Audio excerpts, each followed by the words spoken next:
तो चलिए प्यारे बच्चों, जैसा कि आज का वीडियो जो था ईंट मनके तथा अस्थियाँ, ये आपका पार्ट 2 है।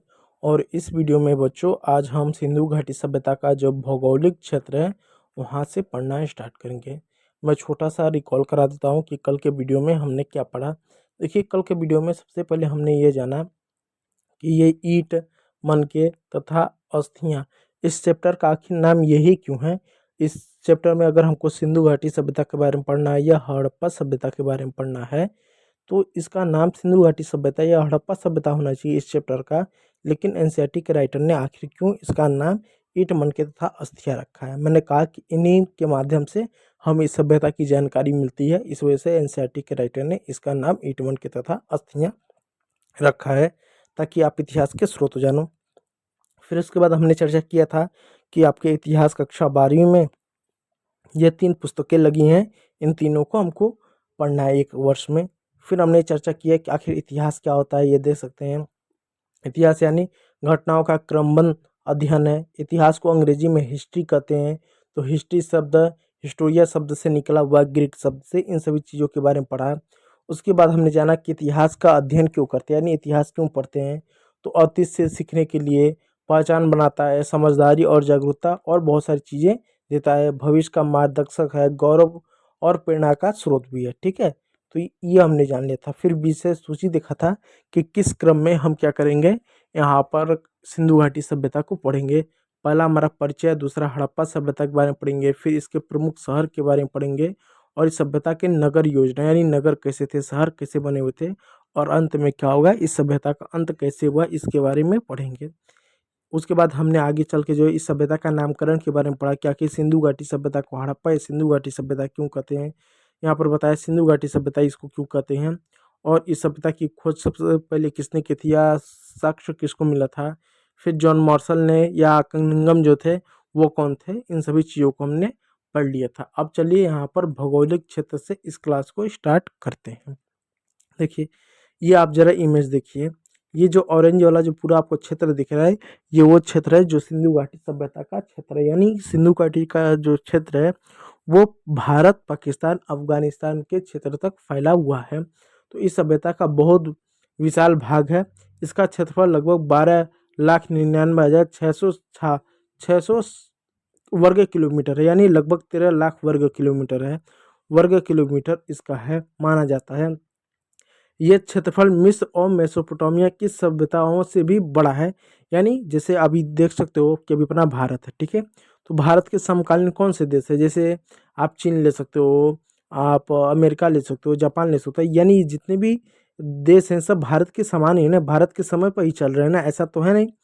तो ये जो सभ्यता थी हड़प्पा सभ्यता, उस समय कौन सी दो सभ्यता के समान थी, कौन, मिस्र और मेसोपोटामिया। यानी अगर हम पूरे पृथ्वी की अगर बात करें पड़े बच्चों, ये हमारी पृथ्वी, तो अगर भारत में ये हड़प्पा सभ्यता थी तो और बाकी क्षेत्रों में भी इस तरीके का दो सभ्यता थी। जैसे इस पूरे दुनिया में अगर भारत एक देश है तो क्या सिर्फ भारत ही देश है, और भी बहुत सारे देश है ना, तो सब उसके पैरेलल है ना। तो वैसा ये भी सभ्यता हुआ करती थी। तो उस समय पूरे विश्व में सबसे बड़ी सभ्यता कौन थी, हड़प्पा सभ्यता थी। चलिए, किन देशों और राज्यों में फैला हुआ है।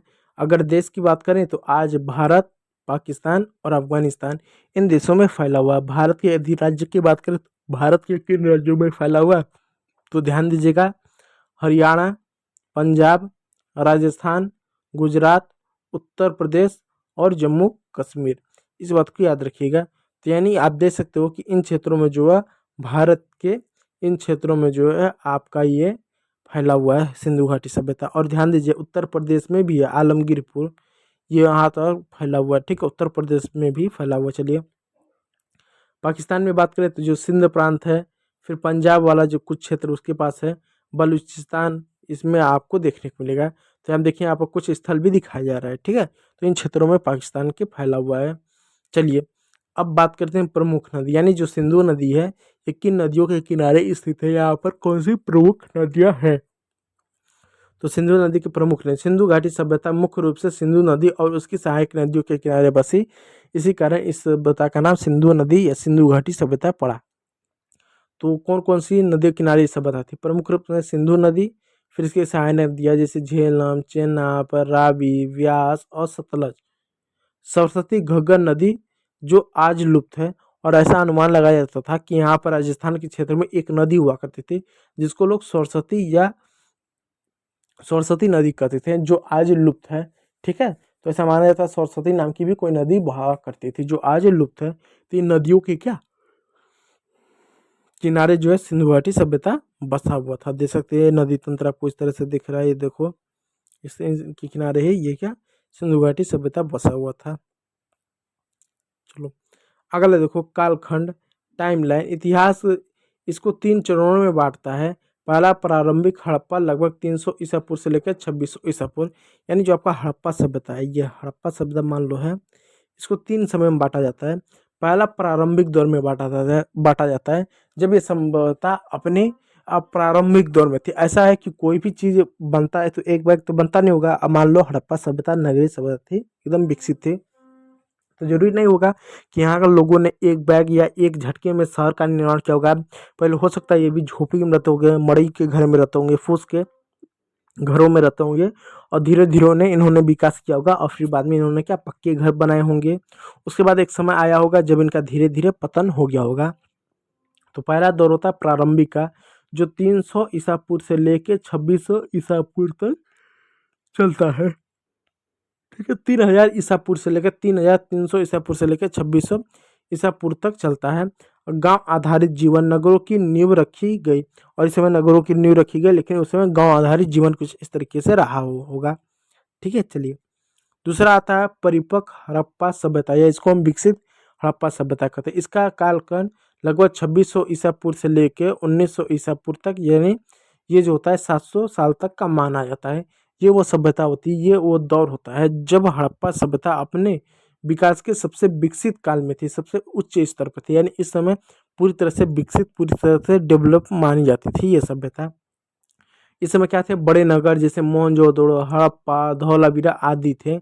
उन्नत नगर योजना, व्यापार, कला और शिल्प का भी विकास हुआ। इसके साथ साथ क्या होता था, उन्नत नगर हुआ करते, देख सकते हैं इस तरह से इनके नगरें हुआ करते थे। देखो इस तरह से 2 मंजिले घर होते थे, नालियाँ होते थे, पक्की ईंटें होते थे, कुएं होते थे, व्यापार होता था, कला शिल्प होता था, उद्योग के भी साक्ष्य मिल रहे हैं। ठीक है, तीसरा आता उत्तर। उत्तर का मतलब होता है बच्चों बाद, और पूर्व का मतलब होता है बच्चों पहले। इतिहास में याद रखिएगा, उत्तर का मतलब होगा बाद और पूर्व का मतलब होगा पहले। तो उत्तर का मतलब बाद, यानी हड़प्पा सभ्यता के विकसित होने के बाद क्या हुआ, तो उत्तर हड़प्पा सभ्यता लगभग 1900 ईसा पूर्व से लेके ये 1500 होता है, कुछ लोग इसको 1300 मानते। तो ये जो समय होता है, इस समय धीरे धीरे क्या होता है, हड़प्पा सभ्यता अपने जो विकसित स्तर से नीचे आने लगी, धीरे धीरे इस सभ्यता का पतन होने लगा। इसको पतन का दौर कहते हैं। ठीक, नगरों का महत्व जैसे घटा, ग्रामीण जीवन हावी हुआ, और क्या नगरों का धीरे धीरे महत्व हटने लगा, ग्रामीण जीवन प्रमुख होने लगा। चलिए अगला आता है हड़प्पा नगर। अब हड़प्पा नगर के बारे में हम पढ़ते हैं विशेष रूप में।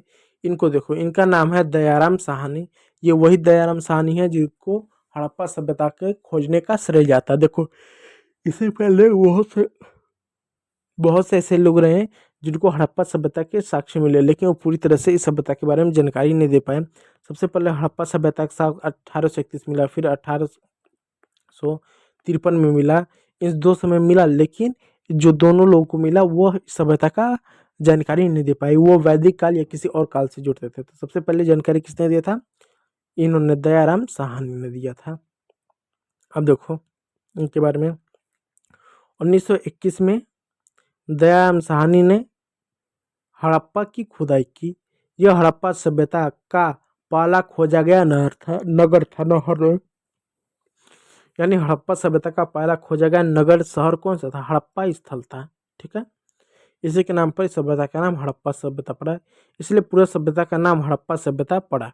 चलिए भौगोलिक स्थिति, हड़प्पा नगर वर्तमान में पाकिस्तान के पंजाब प्रांत में स्थित है।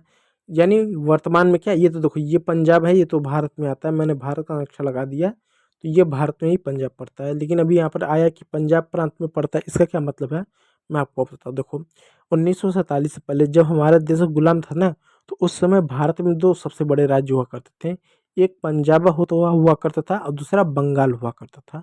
तो जब भारत पाकिस्तान का बंटवारा हुआ, तो आधा पंजाब, यानी पंजाब में उस समय लाहौर आता था, जब उस समय 1947 पहले पंजाब देखो कितना बड़ा था। उसमें पंजाब में पंजाब आता था, हरियाणा आता था, हिमाचल प्रदेश आता था, फिर लाहौर आता था, सिंध प्रांत आता था। ये पूरा मतलब इस क्षेत्र लेकर एक राज्य बनता था जिसको पंजाब कहा जाता था। जब बंटवारा हुआ तो वो लाहौर और का जो क्षेत्र था वो पाकिस्तान को दे दिया गया।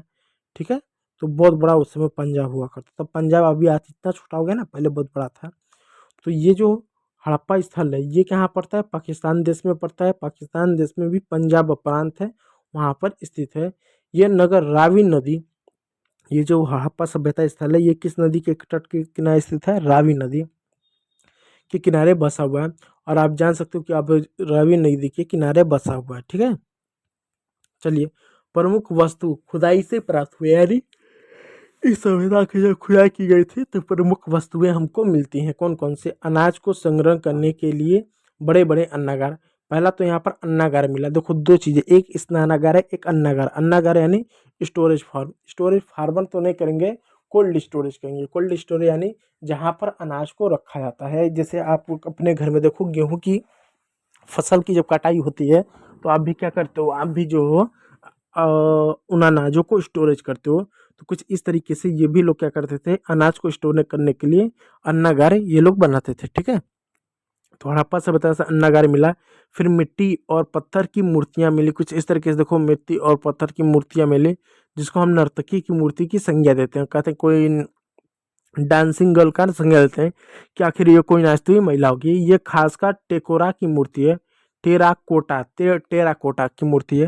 यानी हड़प्पा सभ्यता की जो मूर्ति बनाते जाती थी तीन तरीके की पद्धति से बनाए जाते थे, जिसमें एक था टेराकोटा का खासकर बनाया जाता था। ठीक है, इस तरह से मूर्ति होती थी। तांबा, कांसा और मिट्टी के बर्तन मिले, और यहाँ पर तांबा, कांसा और मिट्टी के बर्तन मिले हैं, इस बात को याद रखिएगा। और एक बात अगर याद रख सकते हैं तो जो हड़प्पा सभ्यता थे इनको क्या, चांदी हो गया, सोना हो गया, तांबा हो गया, कांसा हो गया, इन सब की जानकारी थी। लेकिन इन्हें लोहे की जानकारी नहीं थी कि लोहा क्या होता है। यानी ये चांदी जानते थे, सोना जानते थे, तांबा जानते थे और भी बहुत कुछ जानते थे, लेकिन लोहे की जानकारी नहीं थी। एक बात और जानिएगा, जो हड़प्पा सभ्यता के लोग थे इनको गाय की जानकारी थी, बैल की जानकारी थी, ऊँट की जानकारी थी, हाथी की जानकारी थी, सब चीज़ की जानकारी थी, लेकिन इनको घोड़े की जानकारी नहीं थी। यानी हड़प्पा सभ्यता के जो लोग थे, लोहा और घोड़े घोड़े की जानकारी नहीं थी, इस बात को आप याद रखिएगा। चलिए, चिन्हों लिपि से युक्त मुहर। अब देखो यहाँ पर और क्या मिला है, देखो चिन्हों, यानी चिन्हों और लिपि से मुक्त मुहरे। मुहरे का मतलब स्टैंप, स्टैंप सील होता है ना, इस तरह से मुहर होता है। मुहरे का मतलब सिक्के नहीं, स्टैंप। ठीक है, इस तरह के बहुत सारे मुहरे मिले, सील मिले। सोने और चांदी के कीमती पत्थर से बने आभूषण मिले हैं। खेती के औजार, हल का अवशेष मिला है। खिलौने जैसे गाड़ी, पक्षी और जानवरों की आकृतियां मिली। खिलौने में क्या, गाड़ी मिला, पक्षी मिला, जानवरों की इस तरह की आकृतियां मिलती है। इस तरह के बहुत सारी चीजें मतलब मिली। शुरुआत में देखो कुछ खिलौने देखने को मिल सकते हैं, कुछ बर्तन के टूटे हुए अवशेष आपको देखने को मिला होगा। इस तरह की चीजें आमतौर पर मिला है। चलो, हड़प्पा सभ्यता किस लिए प्रसिद्ध है, अब और जब जानते हैं हड़प्पा सभ्यता की किस लिए प्रसिद्ध है। तो इस तरह से हड़प्पा सभ्यता है, इसका अभी अवशेष सिर्फ है। किस लिए प्रसिद्ध है, अन्नागारों के लिए प्रसिद्ध था। पहला अन्नागार के लिए प्रसिद्ध था। दूसरा, अन्नागार अन्नागार बहुत बड़े और संगठित थे, जिससे यह स्पष्ट होता है कि हड़प्पा नगर खाद्यान्न संग्रह और वितरण का केंद्र था। यानी यहाँ पर जो है जब बहुत बड़ा अन्नागार मिलता है तो वैज्ञानिक अनुमान लगाते हैं कि यहाँ पर बहुत ज़्यादा अन्नागार का स्टोरेज करने की जगह मिलेगा।